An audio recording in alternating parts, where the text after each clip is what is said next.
జగన్మోహన్ రెడ్డి పరిపాలించిన 5 ఏళ్లలో దోచుకున్న విధానాన్ని, తీరుని, ఆక్రమణలను, దురాఘాతాలని, లిక్కర్ స్కాముల్ని, ఇసుక స్కాముల్ని, శాండ్, ల్యాండ్, మైన్ స్కాముల్ని ప్రశ్నించిన వీళ్ళు ఇవాళ తమ అడ్రస్లు గల్లంతవుతున్నాయన్న భయంతో ఆ కేర్ ఆఫ్ అడ్రస్ను మిగుల్చుకునే పనిలో భాగంగా అవాకులు చవాకులు పేలితే వినడానికి, చూడడానికి ప్రజలకు సిద్ధంగా లేరు, ఖాళీగా లేరు.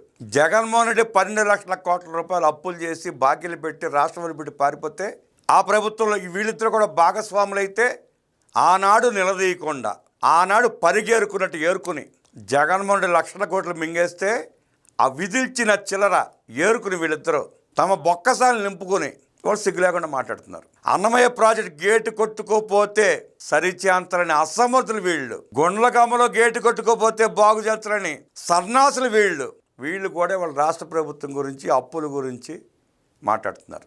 మీరు తెచ్చి ఎగ్గొట్టి పారిపోయిన లక్షల కోట్ల రూపాయల బాకీల తాలూకా అప్పులు తీర్చడానికి, వడ్డీలు కట్టడానికి, రాష్ట్రాన్ని అభివృద్ధి చేసుకోవడానికి చేస్తే అప్పులు చేస్తారు. మీకేంటి నొప్పి? మీకు వచ్చిన నొప్పి ఏంటి? రాష్ట్ర ప్రయోజనాల కోసం, రాష్ట్ర అభివృద్ధి కోసం, రాష్ట్ర ప్రజల మంచి చెడుల కోసం ప్రభుత్వం అప్పులు చేస్తుంది. మీరెవరు అడగడానికి?